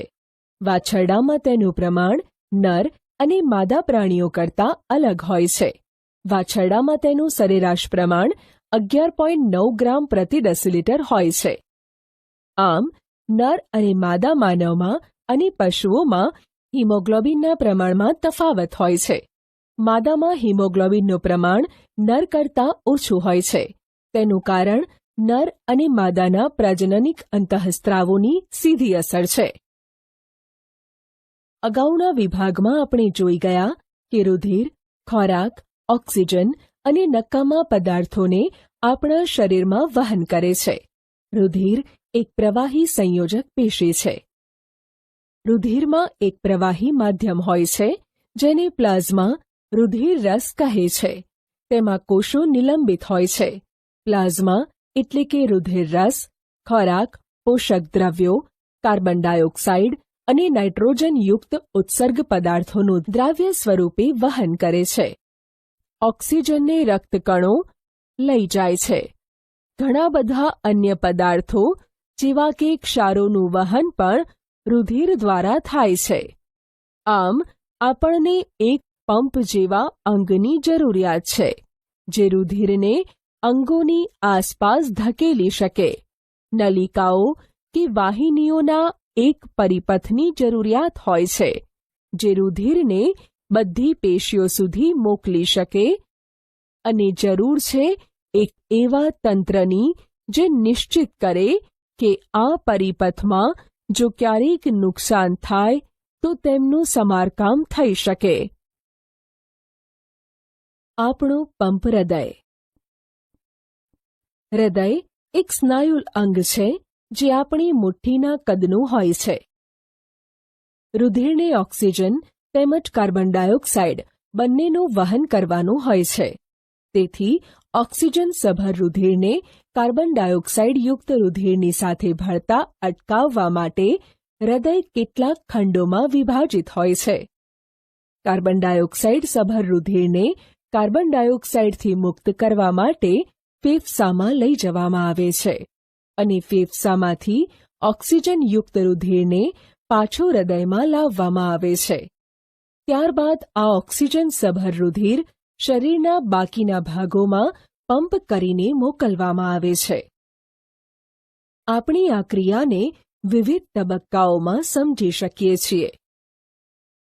ઓક્સિજનયુક્ત રુધિર ફેફસામાંથી હૃદયમાં ડાબી તરફ આવેલા ખંડમાં એટલે કે ડાબુ કર્ણકમાં આવે છે. આ રુધિરને એકત્રિત કરતી વખતે ડાબુ કર્ણક શિથિલન રહે છે. જ્યારે તેના પછીનો ખંડ ડાબુ ક્ષેપક વિસ્તરણ કે શિથિલન પામે છે ત્યારે ડાબુ કર્ણક સંકોચન પામે છે, જેથી રુધિર ડાબા ક્ષેપકમાં સ્થળાંતરિત થાય છે. હવે પછી જ્યારે સ્નાયુમય ડાબુ ક્ષેપક સંકોચન પામે છે ત્યારે રુધિર શરીરમાં દબાણ સાથે હૃદયના પંપની ગતિ સાથે વહન પામે છે. ઉપરના ભાગે આવેલ જમણો ખંડ જે જમણું કર્ણક છે તે જ્યારે વિસ્તરણ કે શિથિલન પામે છે ત્યારે શરીરમાંથી ઓક્સિજનવિહીન રુધિર જમણા કર્ણકમાં પ્રવેશે છે. જેવું જમણું કર્ણક સંકોચન પામે છે તેની નીચે આવેલો સંગત ખંડ એટલે કે જમણું ક્ષેપક વિસ્તરણ કે શિથિલન પામે છે.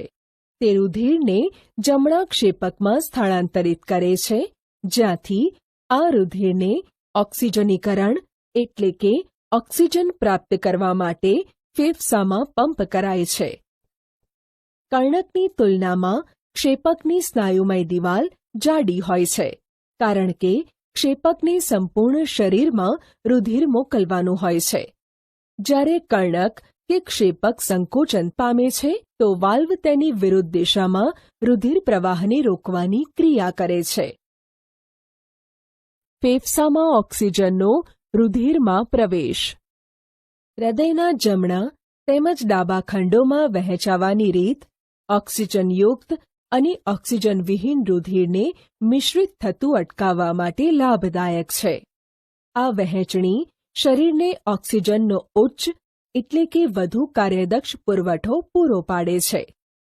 પક્ષી અને સસ્તનની જેમ પ્રાણીઓ કે જેઓને તેમના શરીરના તાપમાન જાળવી રાખવા માટે નિરંતર ઊર્જાની જરૂરિયાત હોય છે, તેઓ માટે આ પદ્ધતિ ખૂબ જ લાભદાયક છે.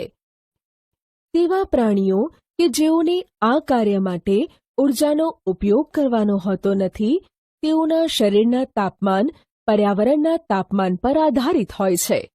ઉભયજીવી પ્રાણીઓ કે ઘણા બધા સરીસૃપ જેવા પ્રાણીઓમાં ત્રિખંડીય હૃદય હોય છે અને તેઓ ઓક્સિજનયુક્ત અને ઓક્સિજનવિહીન રુધિર પ્રવાહને કેટલીક હદ સુધી મિશ્રિત થવાની ઘટનાને પણ સહન કરી શકે છે. બીજી તરફ માછલીનું હૃદય માત્ર 2 ખંડોનું બનેલું છે. ત્યાંથી રુધિર ઝાલરોમાં મોકલવામાં આવે છે, જ્યાં તે રુધિર ઓક્સિજનયુક્ત બને છે અને સીધું શરીરમાં મોકલવામાં આવે છે. આ રીતે માછલીઓના શરીરમાં એક ચક્રમાં માત્ર એક જ વાર રુધિરને હૃદયમાં લાવવામાં આવે છે. બીજી તરફ અન્ય પૃષ્ઠવંશીઓમાં પ્રત્યેક ચક્રમાં આ રુધિર 2 વાર હૃદયમાં આવે છે અને બેવડું પરિવહન કહે છે. મનુષ્યમાં બેવડું પરિવહન સમજીએ. સૌપ્રથમ હૃદયના ચારેય ખંડો વિસ્તરણ પામેલા હોય છે. તે વખતે મહાશિરા એટલે કે અગ્રમ મહાશિરા અને પશ્ચમહાશિરા દ્વારા અંગોમાંથી એકત્ર થયેલું અશુદ્ધ રુધિર એટલે કે ઓક્સિજનવિહીન રુધિર જમણા કર્ણકમાં ઠલવાય છે. તે જ સમયે ફુફ્ફુસ શિરા દ્વારા ફેફસામાંથી આવતું શુદ્ધ રુધિર એટલે કે ઓક્સિજનયુક્ત રુધિર ડાબા કર્ણકમાં ઠલવાય છે. ત્યારબાદ બંને કર્ણકો સંકોચાય છે.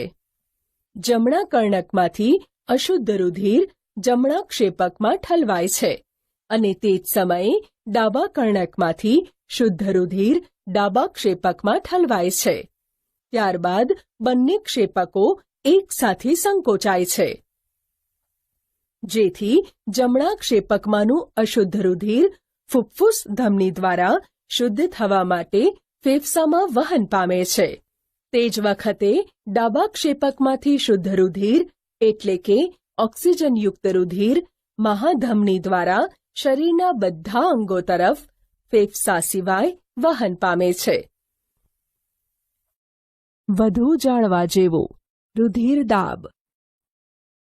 રુધિરવાહિનીઓની દિવાલ પર રુધિર જે દબાણ બળ લગાડે છે તેને રુધિરનું દબાણ કહે છે.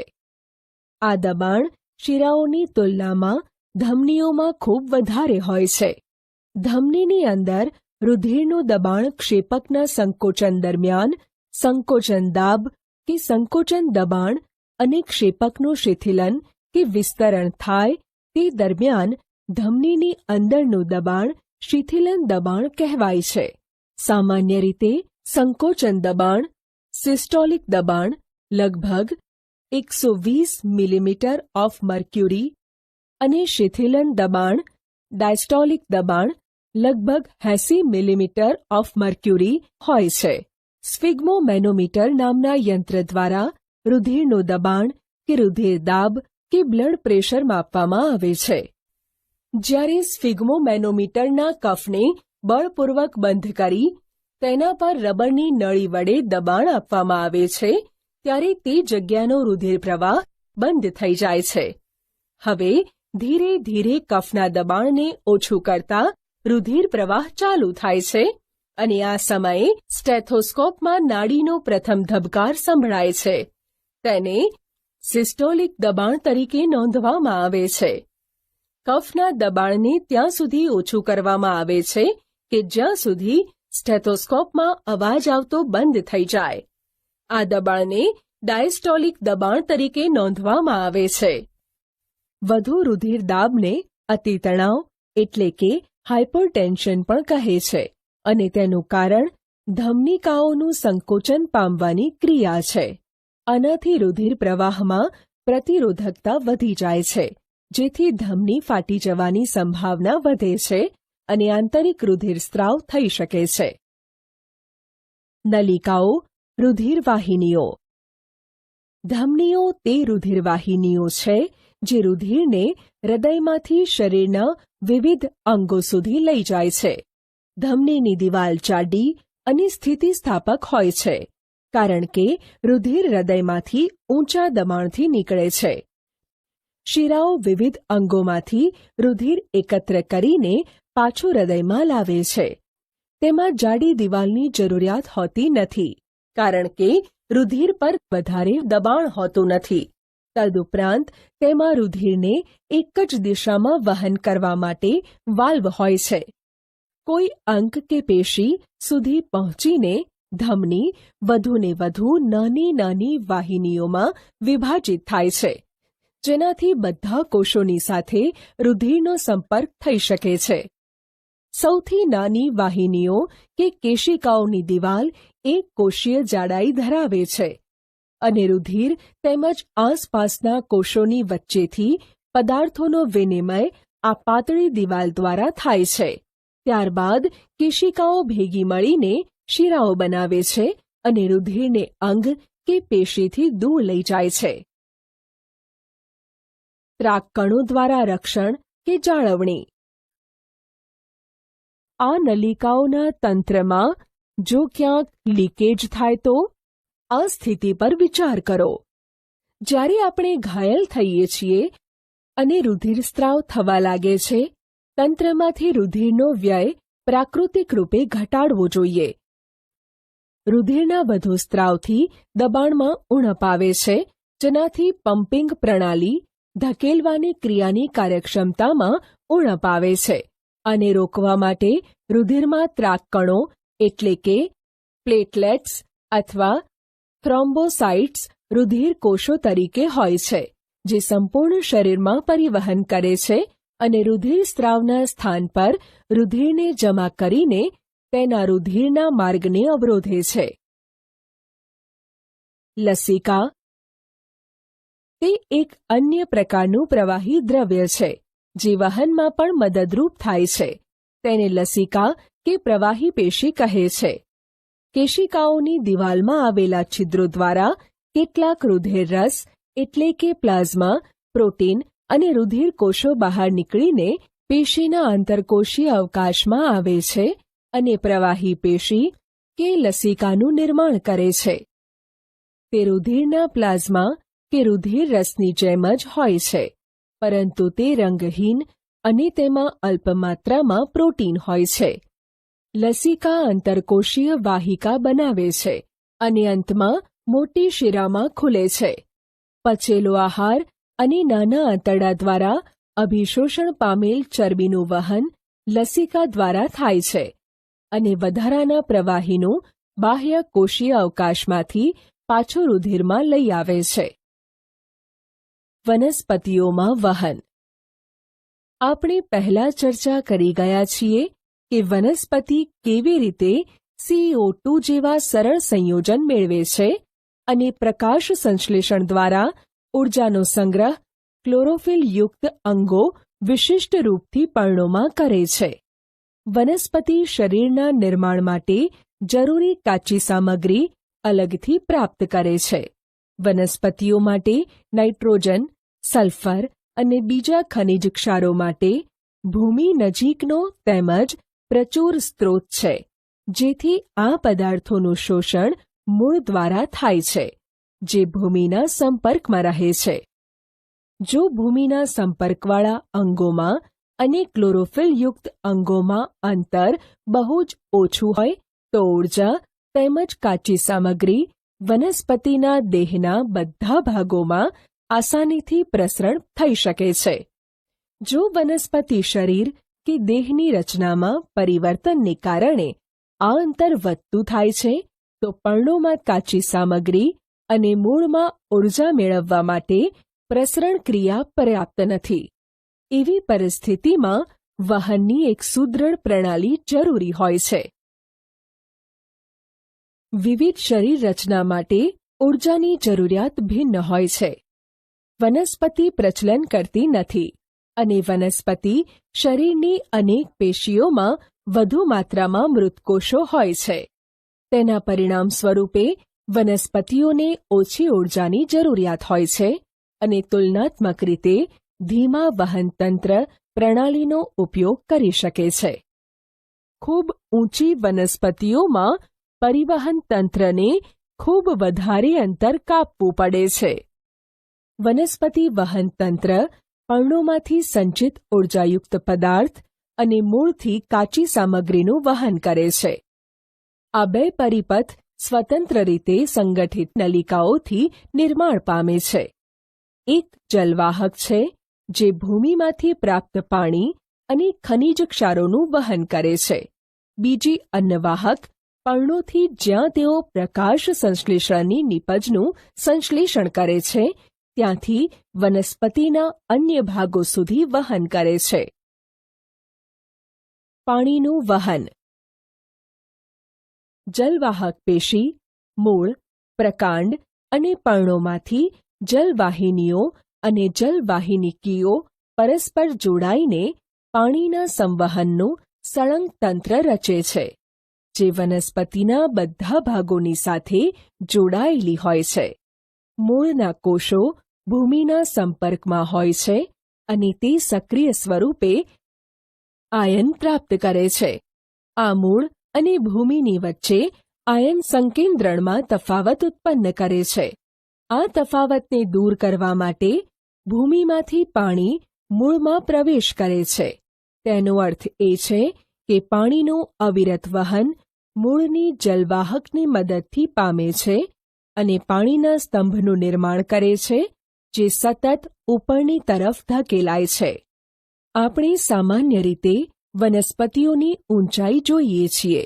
તે ઊંચાઈ સુધી પાણીને પહોંચાડવા આ દબાણ સ્વયં પર્યાપ્ત નથી.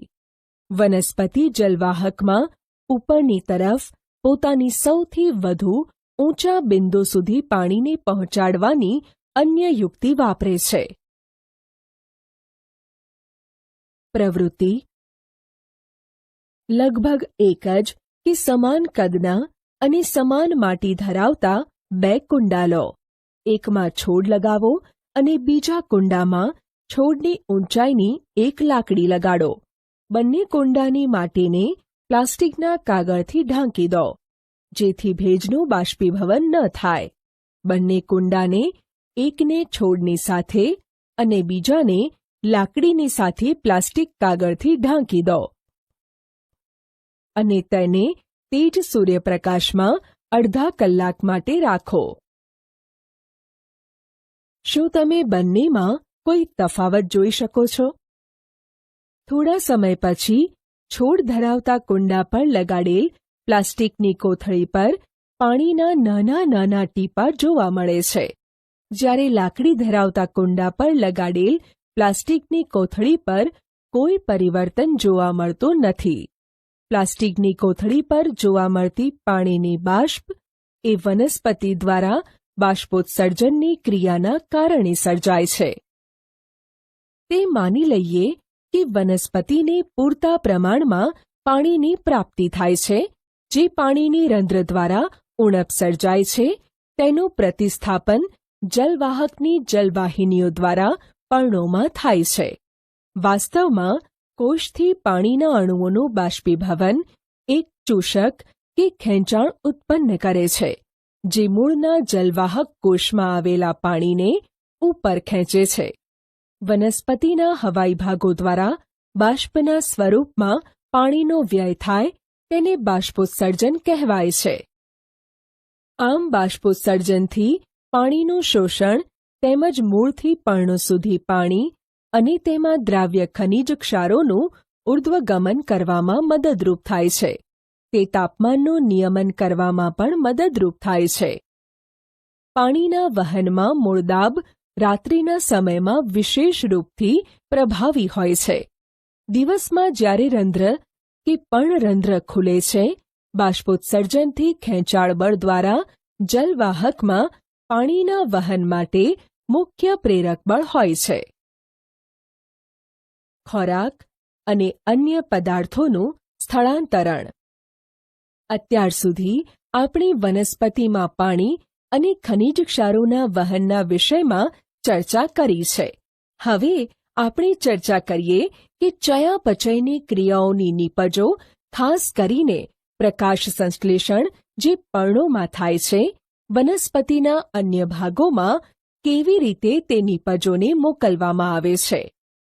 પ્રકાશ સંશ્લેષણની દ્રવ્ય નીપજોનું વહન સ્થળાંતરણ કહેવાય છે અને તે સંવહન પેશી, જેને અન્નવાહક કહે છે, તેના દ્વારા થાય છે.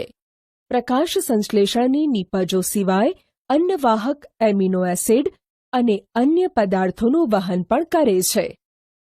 તે પદાર્થ ખાસ કરીને મૂળમાં સંચય પામી અંગો, ફળ, બીજ અને વૃદ્ધિ કરનારા અંગોમાં લઈ જવામાં આવે છે.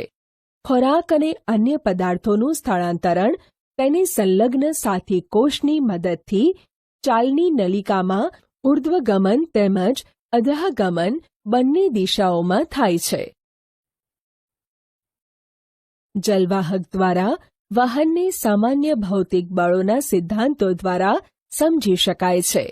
તેનાથી વિરુદ્ધ અન્નવાહક દ્વારા સ્થળાંતરણ જે ઊર્જાના ઉપયોગથી દર્શાવાય છે.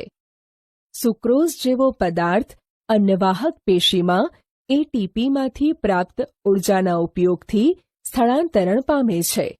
આ પેશીઓમાં આશ્રુતિ દાબ સર્જે છે, જેથી પાણી અંદર પ્રવેશે છે. આ દબાણ ઘટકોને અન્નવાહકથી પેશી સુધી લઈ જાય છે, જ્યાં દબાણ ઓછું હોય છે. તે અન્નવાહકને વનસ્પતિની જરૂરિયાતને અનુસાર પદાર્થોનું સ્થળાંતર પ્રેરે છે. ઉદાહરણ તરીકે, વસંત ઋતુમાં મૂળ તેમજ પ્રકાંડની પેશીઓમાં સંચિત શર્કરાનું સ્થળાંતરણ કલિકાઓમાં થાય છે, જેને વૃદ્ધિ માટે ઊર્જાની જરૂરિયાત હોય છે. ચર્ચા કરી ગયા છીએ કે સજીવો પ્રકાશ સંશ્લેષણ અને શ્વસનમાંથી ઉદ્ભવેલા ઉત્સર્ગ વાયુઓથી કેવી રીતે છુટકારો મેળવે છે. અન્ય ચયાપચયિક ક્રિયાઓમાંથી ઉદ્ભવેલ નાઇટ્રોજનયુક્ત પદાર્થોનો નિકાલ કરવો જરૂરી છે. તે જૈવિક પ્રક્રિયા જેમાં આ હાનિકારક ચયાપચયિક ઉત્સર્ગ કે નકામા પદાર્થોનો નિકાલ કરવામાં આવે છે, તેને ઉત્સર્જન કહે છે. વિવિધ પ્રાણીઓ તેના માટે વિવિધ પ્રયુક્તિઓ કરે છે.